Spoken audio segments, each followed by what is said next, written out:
I just wanna dance with you, baby. Just don't move too fast. I'm too crazy, man. Down the alley. Week 2, we out here. We're on that north. It's cold as fuck out here in Milwaukee for the first time all year. So we're on that NFC North vibes. Our Packers. We got the Cowboys. Fat Mike looking cold as shit at Lambeau. 5-point favorites. Week 10. Week 10, Packers last stand. Thanks for joining us, Will. Yeah, Will, thanks for joining. Good to be here. Thanks for having me, gents. Hope to be more a part of this. This is awesome. Oh, yeah.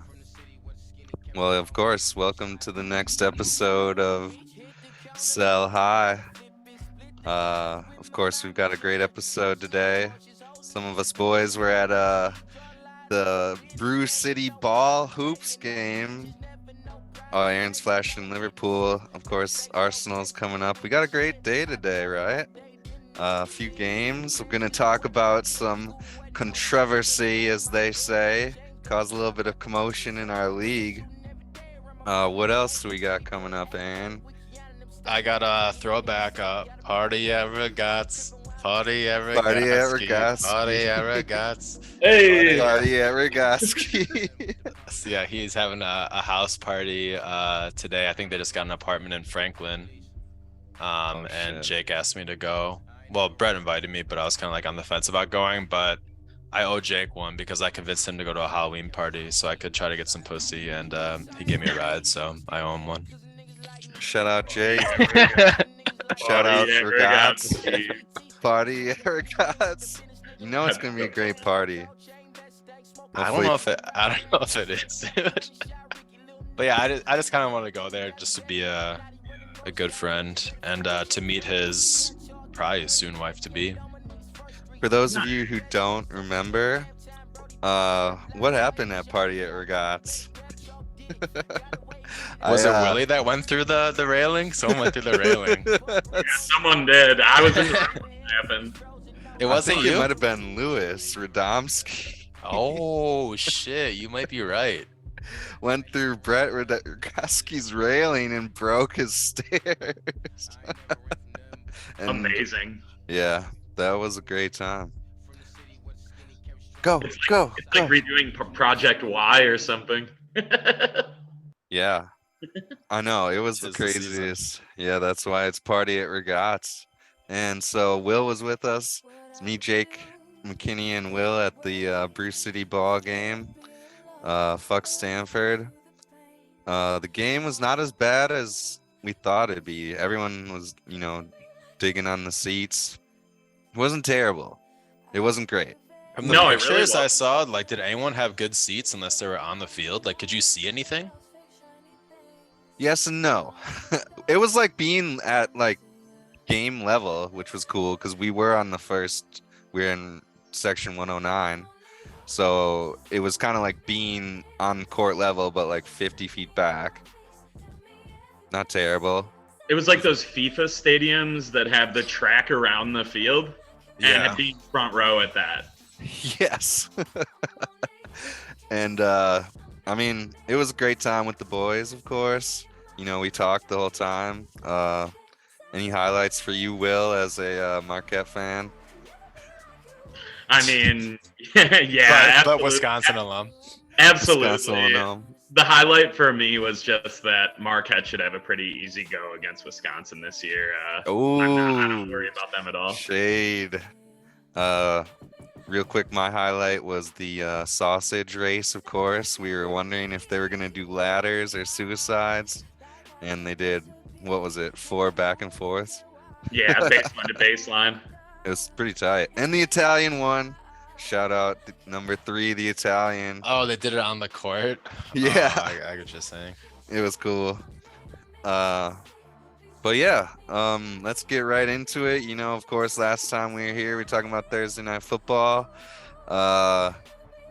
Panthers went on to win it, and Mariota looked like shit.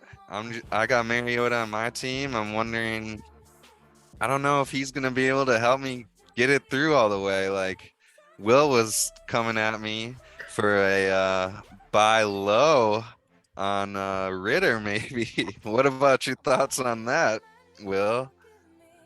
Yeah, I mean, I just don't like the Falcons at all, and I think we might have a segment where I get into that more. But they're a mess. They need a quarterback so bad because they have such great options outside. It's a bummer to watch that offense. It really is. We were surprised to see 18 points from Mariota, and like he looked like shit. Like especially the one where he got fucking tackled and just lobbed it up in the air.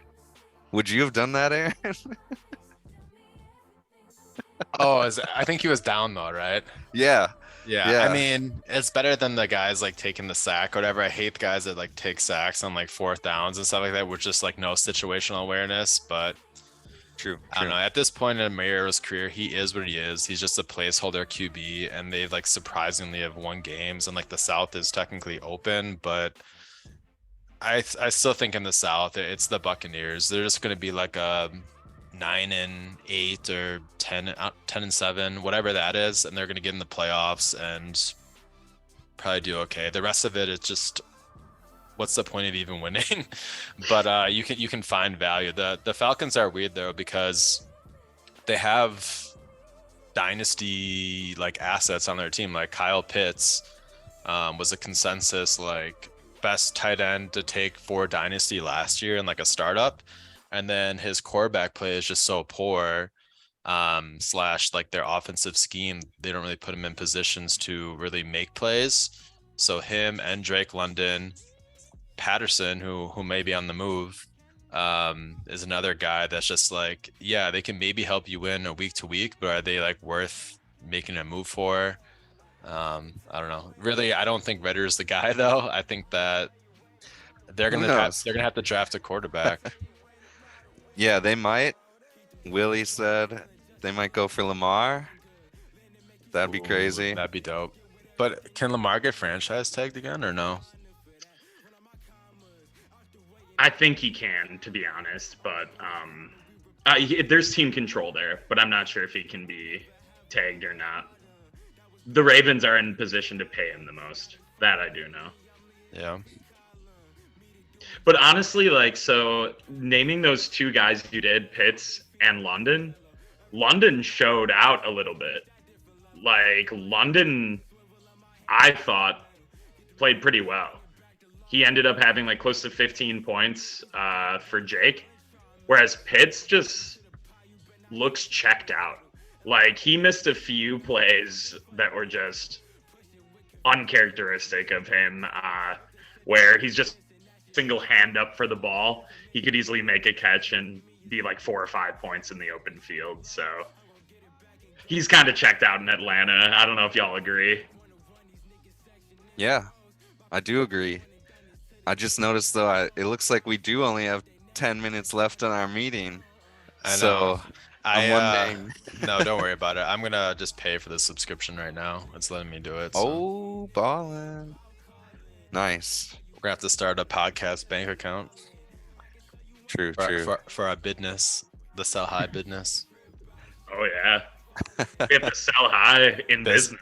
Business is booming. Yeah. Yeah. Well, in other news, Donta Foreman, he is available. Am I right? Is he on the trade block? Great performances. What would you want from him? I mean, if I could get a Gus Edward 2024 second, I feel like that's like the highest that he would go. But realistically, I don't think anyone in our league would pay a second for him, right? Like a this year second, because Willie has them all for one, and then the other teams, they're not like no one's like a Devontae Foreman away. You can kind of always like find that as a second running back on your team. So I don't think his value is shit really. He's like just good for me because like I can just play him based on the matchups. So yeah, I think I dropped Jeff Wilson for him or something like that, but But yeah, Ooh. Wilson might be like a low key kind of a sleeper if Mostert inevitably gets hurt. But Wilson's also an injured guy, so who knows? What about his ex-teammate on your roster? Elijah Coming Mitchell. back from injury this week. Yeah. Any thoughts there? Ooh. I don't really feel any type of way about him. I think he's just a player that I'm just gonna have for a while because McCaffrey is injury prone. Even though I think he'll be in a different situation with regards to injuries because his usage won't be as high, so it probably will stay healthy. But who knows if McCaffrey gets hurt and he's out week 14 or 15 or 16 or whatever, like a playoff like week. Elijah Mitchell is a 20-point a game guy, so we'll see. Valid. Not worth trading him because his value right now is, what would you guys pay for Elijah Mitchell? If the only one he's valuable to is probably Jake, who has McCaffrey. Yeah. Yeah, is he even worth a second right now? I don't know. Yeah, you know. For me, like seconds are valuable, where it's like I don't think a lot of players are worth a second, and then there's kind of like that in between ground where there's also a lot of players that aren't worth the first. Like, I see Mitchell getting like 8 to 10 carries though a game for them. They might not be the high leverage, carries McCaffrey gets, but he might still very well be involved. Wilson, before they traded him, was like 8 rushes, 59 yards, weird stat lines like that. So yeah, I don't know. McCaffrey's only played 1 game with them, or 2 games with them, but yeah, one where he was like fully integrated. So I don't know. The 49ers are going to be a powerhouse. I think that they could win the Super Bowl, but it all comes down to Jimmy G. Well, what do we got? Do we want to go into what happened during the game now? What game? With the controversy. We're talking about Carolina, Atlanta. The Cordell Patterson move. Yeah. Yeah, how'd that come to fruition? So the trade happened during the game. Who offered who basically first? I tried to break the app, essentially. Like, Jake offered me that trade 2 weeks ago. Oh, I didn't know it was that long ago. He doesn't manage his trades very well. He leaves them. And so DPAT's usage on Thursday was awful. He was returning kicks. I was going to say that. Yeah, that's how you know he sucks. That's the kiss of death. I mean, that is totally the kiss of death. So yeah. I clicked accept on the trade to see if Sleeper would let it go through with Patterson as my RB1 in the lineup. And yeah, it went through.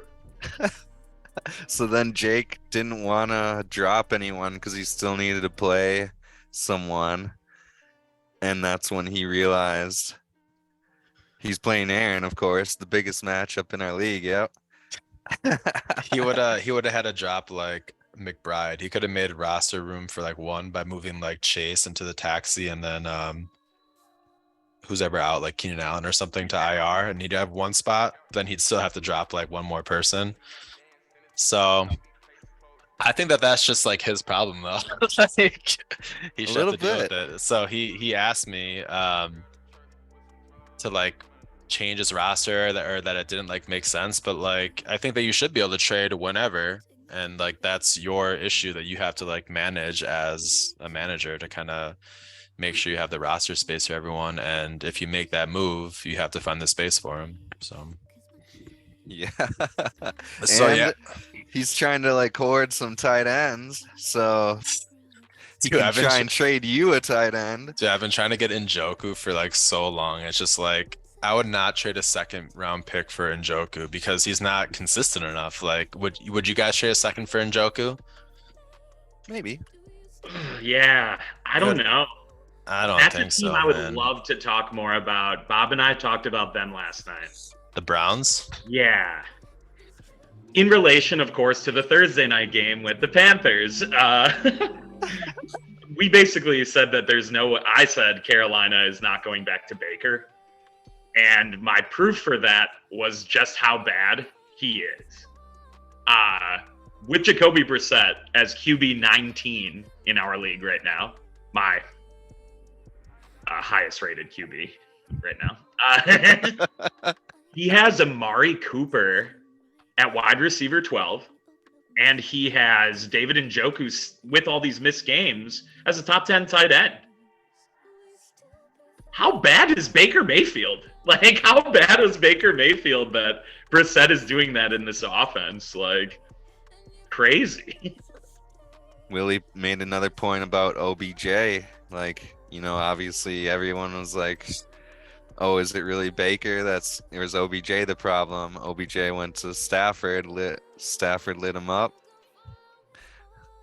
Baker moved down south, and now he's just acting like a total idiot, headbutting people. He's about to be waived. Well, you know how bad Baker is when PJ Walker is getting the start over him. So that'll tell you all you need to know about Baker Mayfield. But yeah, I think anyone that like has played football before or just like watches enough football knows that Odell is not the problem on Cleveland. It's the timing and like the expectation and everything of that. It's a quarterback play. Like you put Odell right now in the Packers. If he's running like the Devontae Adams, right, where it's just him and Rodgers just like reading the defender and looking at each other and knowing what they're gonna do, he could easily do what Devontae does. I don't know about now with his health, and it just kind of sucks that the Packers like didn't win last week because like the Packers beat the Lions and then you play competitive against the Cowboys and maybe beat the Cowboys, which I think is actually possible, because everyone like doubts them right now. I could see Here to hear first. But yeah, they'd be 5-5. Yeah, I think they'd be 5-5 if it would have happened that way. If they beat the Lions and Cowboys. Yeah. So that's a whole different story. Where do you see Odell going? I have the Cowboys and Dak, and like I just know Dak is too similar to fucking Baker Mayfield in my eyes. I watched him fucking check down and just suck so much that that's so funny. I know that Odell would hate playing with the Cowboys, but I don't know where else he would go. The Bills? That seems like overkill though. Like Diggs kind of runs like the same kind of routes Odell would. I think Odell's in a situation that the Packers are almost ideal for him because we'll probably pay the most this year. I think that we'd be willing to pay him whatever. And then he gets so much like action and targets that we could pitch to him that he'd make more money and get in a longer term contract either with us or somewhere else, just based off of 6 games of the Packers. Yeah. So if I was him, I would look into something like that, but who knows where his values lie right now. Good Where point. do you have it going, Bob? Los Angeles Chargers. Ooh. I don't know if That's a they fun can one. afford it, but obviously that would be like ideal for them. Herbert's struggling a little bit. Who knows if it's still his ribs, but obviously his top 2 WRs are down. Josh Palmer's there. Eckler's there. Everyone hates Eckler, but he's all they got. And Palmer and That Carter guy. Everett. Carter. I offered. Whatever happened to Goyton or whatever? Goyton? Yeah, I don't know what happened to him. I think I had him like last year, like once. But yeah, I had Carter last week and I was like, I kind of want to play him, but like it's just like maybe 10 points. He's probably safe for 10 points. So right before like the tip or 12 o'clock games, I offered him to Jake for a 4th round pick. And I knew that he was going to pick him up this week. And I was like, should I use my waiver claim on him? I was like, nah, I'm going to save that. Awesome. I had been trying to get Cordetto from Will forever just because I have Tyler allergy season. And Will would not let him go because I kept saying I'll just give you a 4th for him, kind of disrespectful. And Will's He like, can go no. off at any time, just like Odell. I have Odell going to the NFC North as well, but Minnesota. I think that they're that one explosive piece away in that offense away. They have Cook and Madison, a really good backfield. Cook looks good this year again. So I was gonna maybe say agreed. Odell with the dome. I know he wants to be warm or in a dome for sure. So Yeah, I know he's sure. trying to get some dome. I mean, He knows the offense, or the head coach was the offensive coordinator for the Rams last year, right? Yep. So he's got the system down. Makes sense. Yeah. I mean, I want a lot. I want pieces in that offense. Bob, you dropping Osborne for Torrey? I was like, ooh. And no one Just picked 'cause up I think- Osborne. No one got him. Yeah, I mean, whatever. Hawkinson is like, John should be flexing Hawkinson at this point. I mean, he's going to have Mark Andrews type numbers, I think. He's Kirk from Cousins. Kirk he's Cousins from is there. TEU. It's his time now. He's even closer to Iowa too. Are you not about Hawk, Aaron? I'm just not about tight ends in general. I don't really value tight ends that much. And in my opinion, if you're not Mark Andrews or Travis Kelce, I don't really care, because like the variance is basically between like 8 and 14 points then between, like, in my opinion, like 20 tight ends. So Yeah. like I could have Foster Moreau, who could give me like a 8 to 12 or 8 to 14, somewhere in that range. Or you could spend a second round pick on, let's say, Zach Ertz, and like that I just don't know if that'd be worth it unless I was like needed to make a move and was like, I need this 10 points. But I just don't value the position, so I'm like a hard person to ask about the tight ends. Yeah, because who else are you looking at then? Fryermuth, Ertz, Hawkinson. I'm probably just not going to Knox. trade for anyone. I'm not going to trade for anyone unless I Yeah, get Kyle Pitts. I think Kyle Pitts is the only guy I would trade for. yeah. It's tough. Would you do Dalton Schultz for Tom Brady in a third? I'd have to give you a third. Yeah, for Schultz. Schultz will be a top. No, I wouldn't give up a Brady and a third. But you need Brady for the playoffs, probably, like the fantasy playoffs or week 14, Ooh. right? At San Francisco. Because I don't know how much because I do. like you're talking about how Jacoby Brissett is like your best like quarterback right now. Rest in peace. That's gonna be a problem in the that'll be obviously a problem. He won't be available. Got Deshaun back, so that's why Brady is like expendable for me. But I think like a Brady for Schultz straight up would be like a fair deal, because it's both just rest of the season for each of us. I don't know. Yeah, true. I just I wonder how many top And five. and you're greedy, bro. You got all the fucking picks already. Ooh. What do we think? Should we do the trade? We said we were gonna negotiate a trade around here. Execute. Yeah, see, like the way I see it is Schultz has been hurt this year, but when he hasn't been, he has 3 top 6 tight end performances. So if you don't value tight end, if 3 through 22 is a 6-point variance, fair. But I think Dalton Schultz is like a consistent, 10 His to floor 12. his floor is high. Yeah, it really is. So like Brady hasn't necessarily had the high floor. He needed the touchdown drive to save his game against the Rams. So I'd like that third to spend it on a tight end, maybe the guy out of Georgia next year, or Blankenship is his name or something like that. Do you know who I'm talking about? Billingsley? That was that kicker, Blankenship. Yeah, Billingsley is who I'm thinking of. Yeah. I know who He's you're just talking a about. monster. He's big as hell, yeah. Yeah. Well, I just don't have the time to draft these young ass tight ends and wait like 3 years, because they take so long to be like valuable. But I'll just say this one thing about Schultz. Like you said, like, yeah, he has like the top 6 in scoring, but like, let's look at how many actual points that was. It was probably like 12 points. So like you can find like an 8 points and have like a 4-point variance or something like that for free. So that's just how I look at it. So you're not gonna do it. but because I have Dak, it makes it more valuable. But Schultz is in a weird spot too. If they do get Odell, which I don't think they are, I think they're just like the loudest about it. But I don't really see that move making sense for him. He would look good in a Cowboys jersey though. He wants that light. Yeah, he wants that star. Yeah, it's 13. It's 13 points both weeks. That are the weeks that he had it. He had 13 points. So Yeah. Ooh.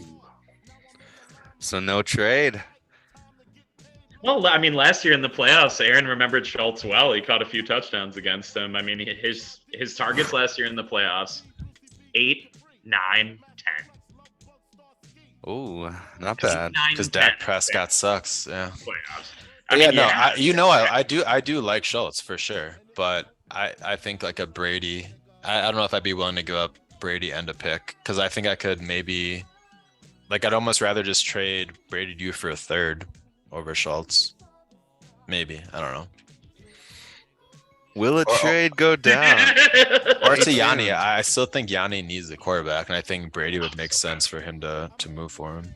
This week, honestly, because he doesn't have Lamar on Sunday. Yeah. This week. He's gonna play Keenum or Wofford maybe, or no one, or make You a better move. pick up. What's his name? Sure. Wofford? John Wolford. Wolfram Alpha, they call him. Well, yeah, I was hoping a trade would happen. That'd be cool that we could text the league, like, if you want to see. Yeah, right, how it goes down.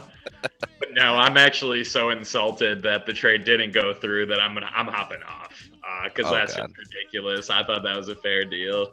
No, I'm going to the Highbury for the Arsenal game.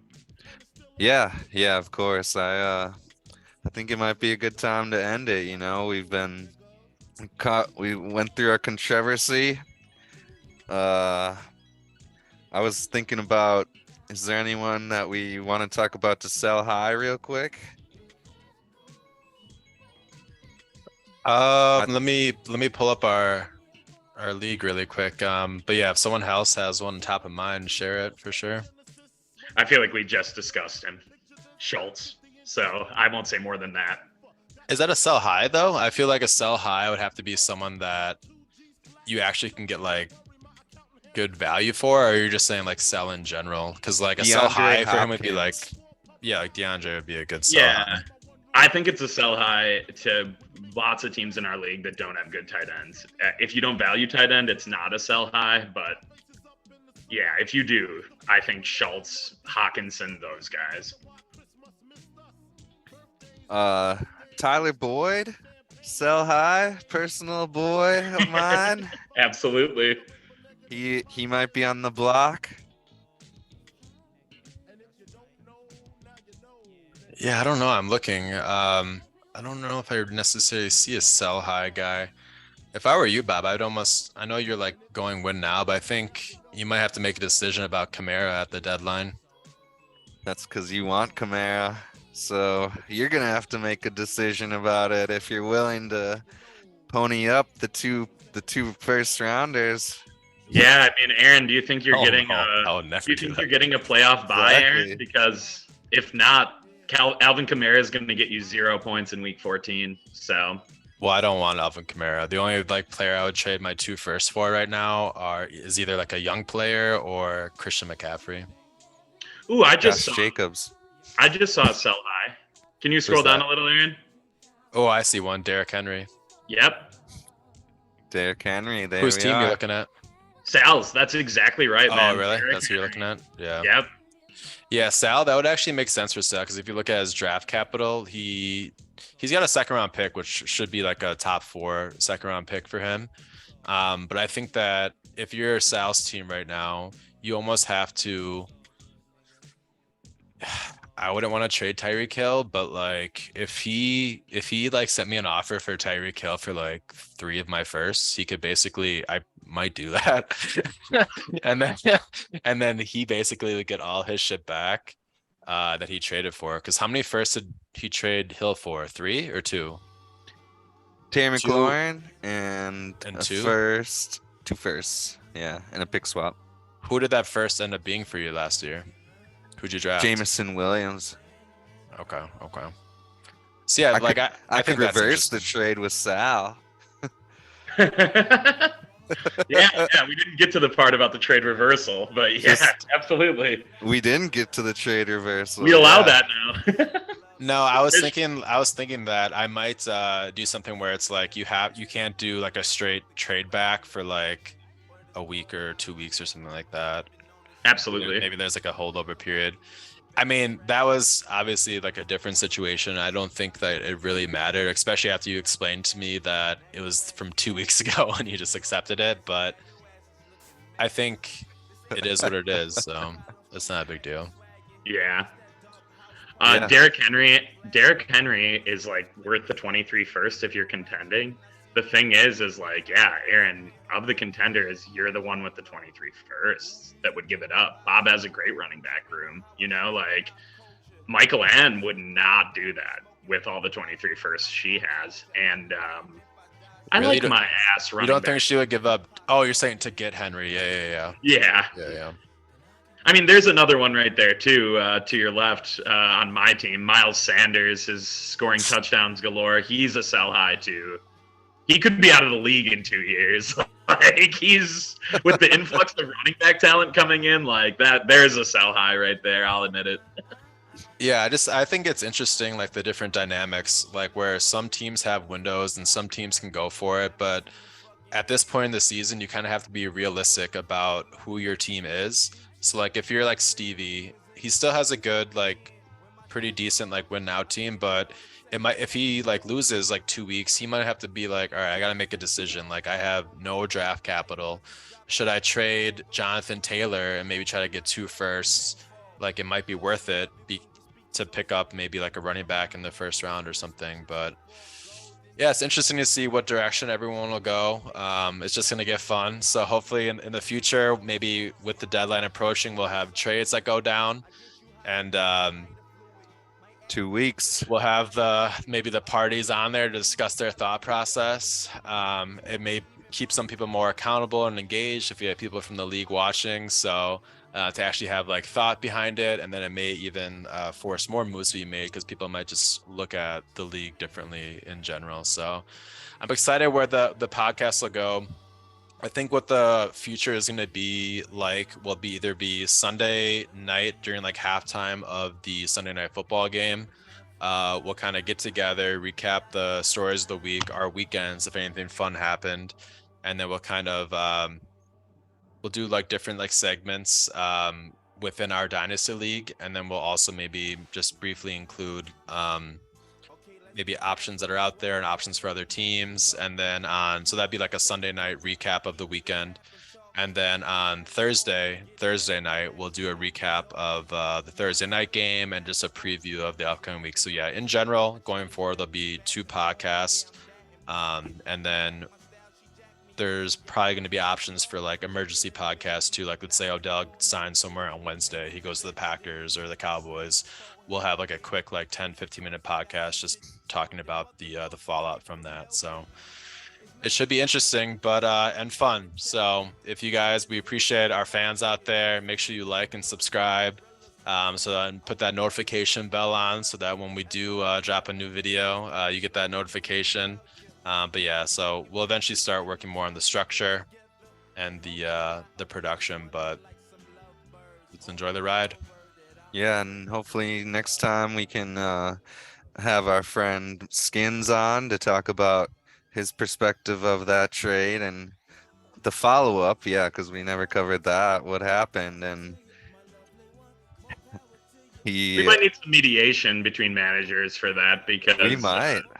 That was kind of whack. I should have held something as collateral. I'm feeling kind of weird about not doing that. But we're signing off, so we'll get to that next time. And we'll also do the fastest 3 minutes. Will the voice man's got a lot of different voices. I can't wait. All right, guys. Go Bye, Arsenal. Take Cassius. it easy. Say bye. Bye, Cassius. Go Peace. Bucks. Peace.